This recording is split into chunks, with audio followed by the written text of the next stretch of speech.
project status updates. This is for information. Good evening. Hello, I'll stand up so Tyree. everybody can see me. So I just want to take an opportunity to speak to the board tonight about current projects and future projects as well, and some that we have been teeing up for a while and discussing with you. So first one underway currently, we have the HVAC project that's got operations happening at multiple buildings. Currently, Callahan Elementary School has 2 ERVs that have been placed on the rooftop.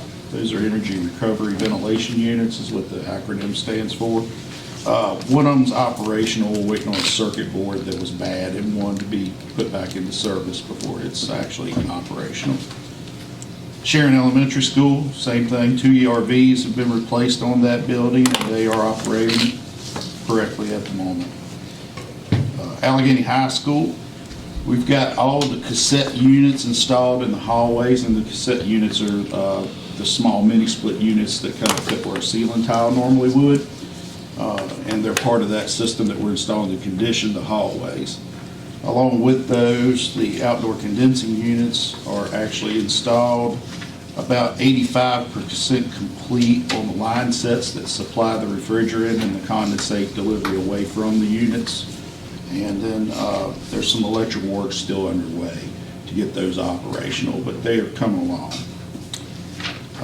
At Clifton Middle School, Mountain View Elementary, the hot water pumps that were to be installed are in place. They were scheduled to be balanced today, so hopefully they're balanced today. The chiller is installed, it's waiting startup. Cooling tower is waiting startup as well, it's installed. And they're starting to replace the drives in the penthouse units. And so if you're not familiar with construction, there's some mechanical rooms that we refer to as penthouses or sometimes mezzanines, different things, but we call them penthouses in that facility, and we're replacing some drive units associated with the air handlers for the building. And so that's where we're at with that current project. And I'm happy to take any questions on that one before I move along if anybody has any. Okay. So the second project I wanted to update you on was the gym reface at Alleghany High School. So the designer did make the requested changes to the letter of agreement. It's been executed by Ms. Halterman and returned to the designer to move into that design phase. So that's where we're at in that project, short and sweet. Third thing we want to address is the tennis court issue that's been brought to light at recent meetings. And I've asked Chris Jones to help me with that because he's been helping me gather information on that. So I'm going to turn it over to Chris briefly. All right, well, good evening. I'm Chris Jones, for those of you I haven't met before. Glad to be with you. I just want to share some information about the current status of the tennis courts at Alleghany High School and Clifton Middle School. The courts at Alleghany haven't been played on in over 10 years, and both courts have numerous cracks in them, deep cracks. And before I go on with information, I want to share how tennis matches are played or laid out. You know, we have a boys and girls team. Those players are ranked 1 through 6. 1 plays 1 from an opposing team, 2 plays 2, and so on. Once those matches are concluded, then 1 and 2 would play 1 and 2 of the opposing team, 3 and 4, 5 and 6. And very important for your program, while those doubles matches are going on, your 7, 8, 9 ranking players also can play their single matches on additional courts.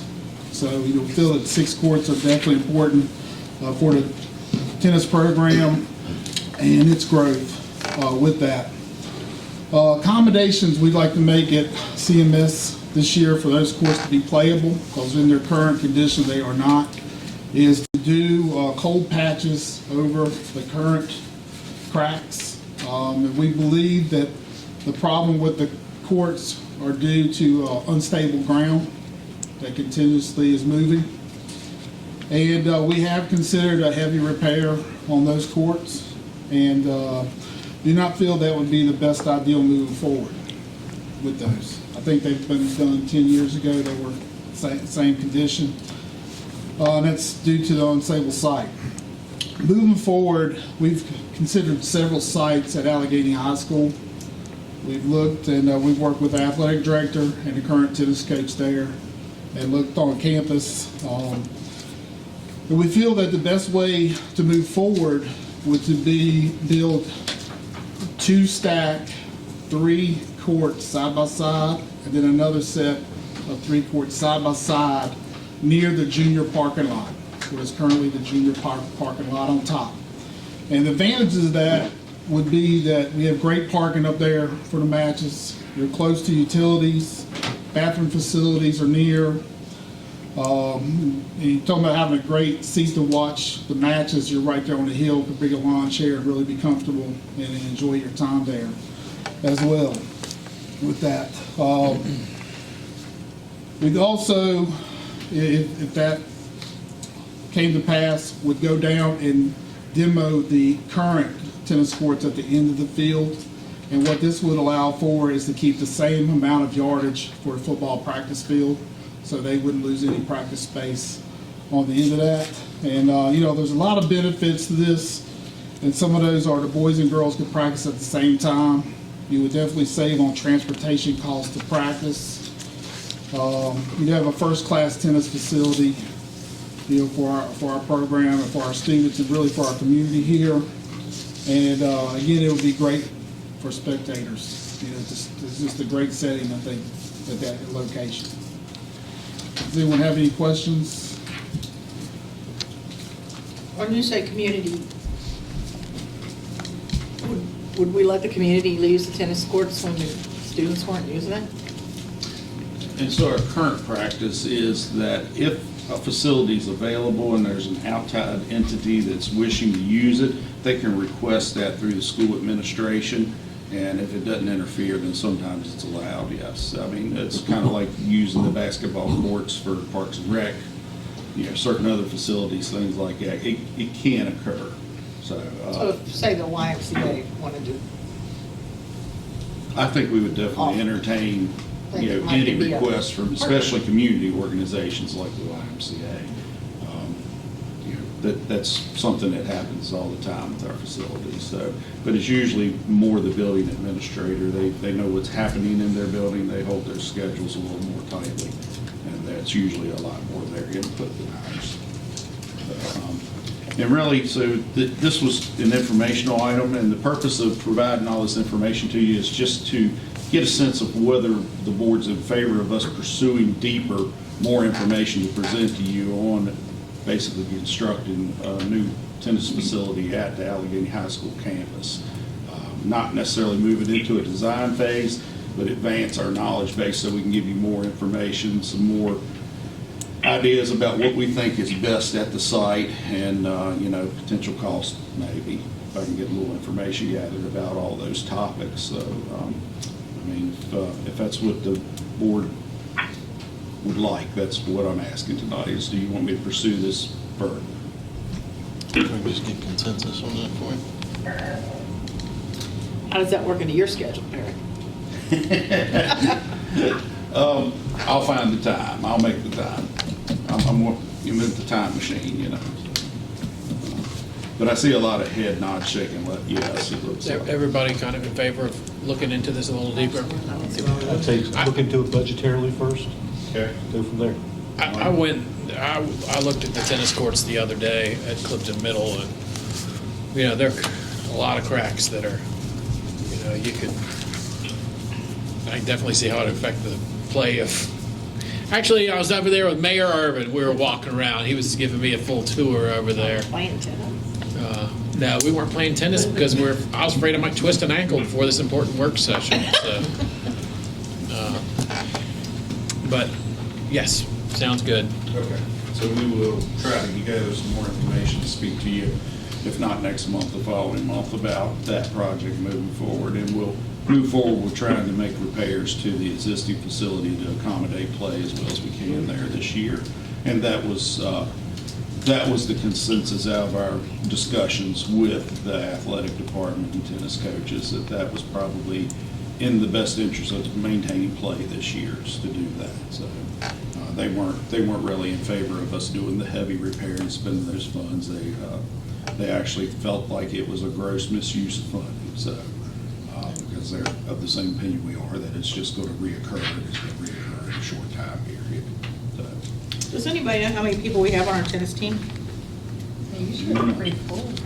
Usually, I'll tell you, last year, the Alleghany tennis team, we had our number one went to the finals and played for a state championship and ended up losing, but in quite a few sets. And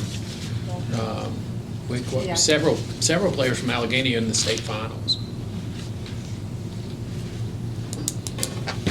Covington did not have a tennis program, is that correct? No. So hopefully there's some, next Peach Sampras was a rising student at Covington High School, didn't even know it. But our tennis coach does do a great job recruiting people and makes a big deal out of it. And that is also one of those sports that I don't see why a Covington student couldn't join in and practice with our This spring? Alleghany team, this spring. Because it is an individual sport. All right. Is that it from you, Mr. Tyree? No, sir, I've got several. All right, great. So the next one is the track project. I've done a little more information gathering. I wanted to do this prior to moving into bid and committing to that process about the question of whether or not our facility will meet the standards for state quarterfinal play on VHSL standards. From what I'm gathering and understanding, we still will not meet that requirement. It requires a 65-yard width field, 10-foot freeboard on each side from the touch line, and we've got a 65-yard field plus or minus 2 or 3 feet. So I want that to be understood that if we were wanting to move to where we could host those with no question about whether the other team wanted to play at our facility or not, that would incur a major change to this project as well as a major change in the expense of the project, because we would have to change the shape of the track overall. And we would have to remove the visitors' bleachers to allow extension that direction and the reshape of our 400-meter track.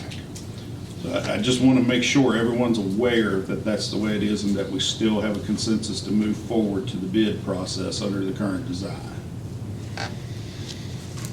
Eric, is there a way that, like, I don't know, have fence on the inside of the track and outside the track? No, sir. The fence on the inside, Is if on I'm the right? understanding your question around the field, Yes. that's being removed. Okay.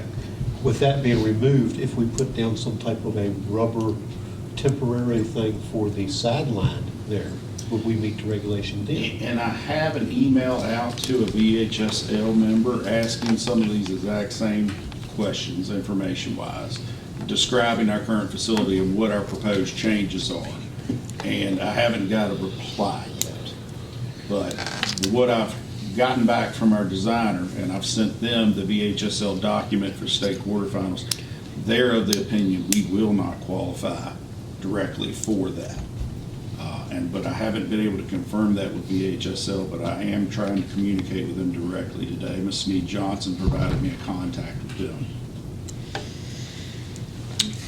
And just for a little bit of historical reference for everyone, last year, the girls played in the state quarterfinals, and they allowed us to play it at Alleghany because, was it Appomattox? I can't remember, but yeah. They agreed to play it at Alleghany, even though it didn't meet. But that's the opposing team's decision. Correct, and that's in the VHSL document. So my next question would be, how many soccer fields out there actually do meet that? I think you would have a fairly short list, at least in our regions. I don't know for sure, but, yeah. The project as we have it designed, I believe, is as close as we can get it to where our budgetary goals are. I think it'll be a nice facility. I think it'll be a very nice facility. My understanding is that it still will qualify for district play, certainly.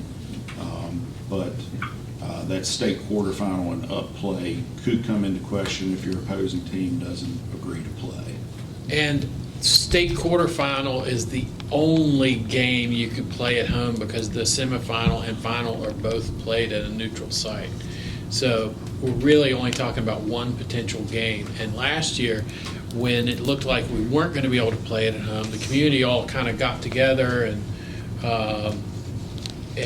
Alan Dressler said that we could play it at the sports complex. We had folks that were going to help us out with tents, with bathrooms, with everything. So even if we wouldn't have been able to play it last year at Alleghany, we would have still been able to play it in the Highlands because of a community group effort to. If the opposing, and I apologize, we're getting too deep in the VHSL rules, but if the opposing team takes issue with it, what happens? Does it move to a neutral site or does it move to their It field? doesn't really specify in that document. It Okay. does, when you're talking about whether your field qualifies or not, is basically what this document revolves around. And it says that if there's a history of play at the site and the opposing team agrees to play there, then you can play. Other than that, you have to meet the standards in the documents, the way I read it.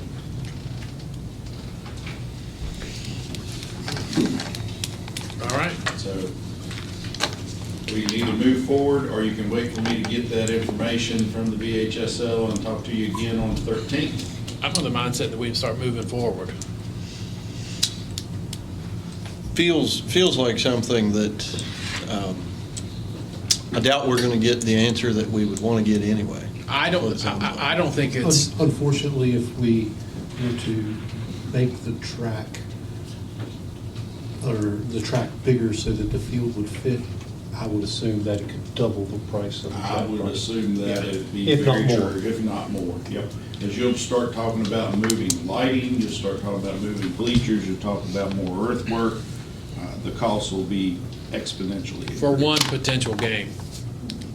So Yeah. I believe it's in our best interest just to go ahead and start moving forward the way we have it. Hope for the best, and hopefully we play somebody that is willing to.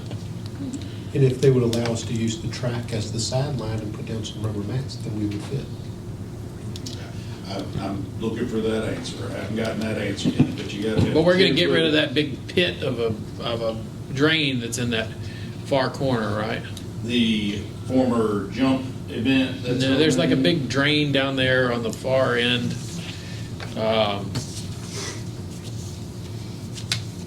Closest, on the side closest to the river, closest to that spring that's back there, there's a, Those are stormwater drains that need to stay in existence, and they're gonna be incorporated with part of a new underdrain system on the perimeter of the field to carry the water from the field away from the track to the other side of the track.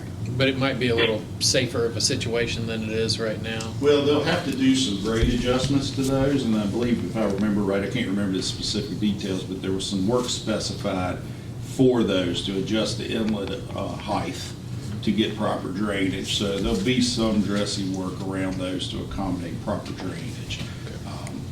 And so I know that's at the project. Okay. All right, so we'll plan on moving forward.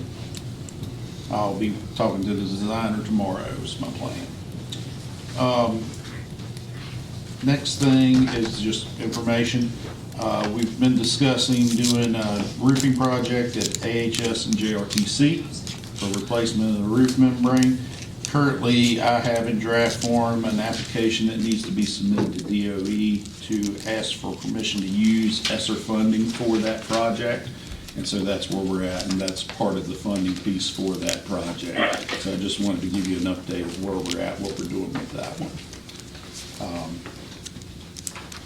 The next one after that is potential construction for outdoor learning spaces at up to 6 sites. I'm working on drafting an RFP for that too. I've been writing scope of work here and there in between other times as some of my filling work. But we're planning on putting out a document trying to procure services for those. That's another ESSER funding project that I believe the funds are there allocated for already. Another more recent one that we're exploring is building controls for the HVAC system at Alleghany. Those are a little bit problematic for us at the time, mostly because we're unable to get certain parts for it, and we've lost the ability to see about half the building on the software remotely. You have to make them visit the site to get the information we could get normally. And so we're exploring that as a project, and there's some more ESSER funding that's been allocated for that, transferred for that. But, you know, we're just kind of scraping the surface looking at that at the moment. Just want to put it out there as just information for you, something we're considering. Are those Johnson controls? That system is a layered system. It's former Johnson controls overlaid by a Train system. And somewhere there's a communications breakdown. We have tried to locate it. We've brought both vendors in, tried to fix it. It's kind of a pointing finger at each other situation. But all I know is I need a functional system that works at the end of the day, and I don't have that at the moment. It limits our ability, and it increases our costs. I have to send people there physically. If it's happening on off hours, it's causing overtime expenditures. It's something we need to look at remedies for. I'm not sure exactly how we'll do that yet. I think we're going to wind up having a third party advise us a little bit on that. That's what I'm thinking. So I'm working toward that. I'll be able to provide more information as we move forward. Next one, just to touch on, my last one, so I'll quit taking up your all's valuable time, is sound and lighting improvements at Covington High School mostly, and a few at Alleghany potentially. But we've had some meetings, and I've met with the technology department staff and some vendors, and we're gathering some information on how to get those to work a little bit better, more seamlessly, and hopefully we'll, one or the other, jointly come to you with a potential solution for that, or maybe we can find another way around it. But we're exploring options for that right now, and that's just another thing for you to know, be aware it's on the radar. And with that, if you got any more questions for me, I'm always available. I'm happy to answer any right now. Any questions for Mr. Tyree? You have a rough timetable on that Kirkman situation? Excuse me, I'm sorry. You have a rough timetable on that Kirkman situation? So we're waiting on the reply from the last vendor we had there. They were supposed to give us some quotations plus some information on contracts that had joint procurement written into the contracts so we could utilize them and make it a little bit faster process. So joint procurement, and I think you're needing me to explain that term a little bit. It's when you do a procurement process that's under the Virginia Public Procurement Act, qualifies for all their standards, there is a procedure where you can put a notation in there that allows other public government entities to write the same contract and utilize that contract for their purposes. And so that vendor is indicating that they have such a contract. I've asked them to provide it so we can verify that it will work that way. Thank you. Thank you.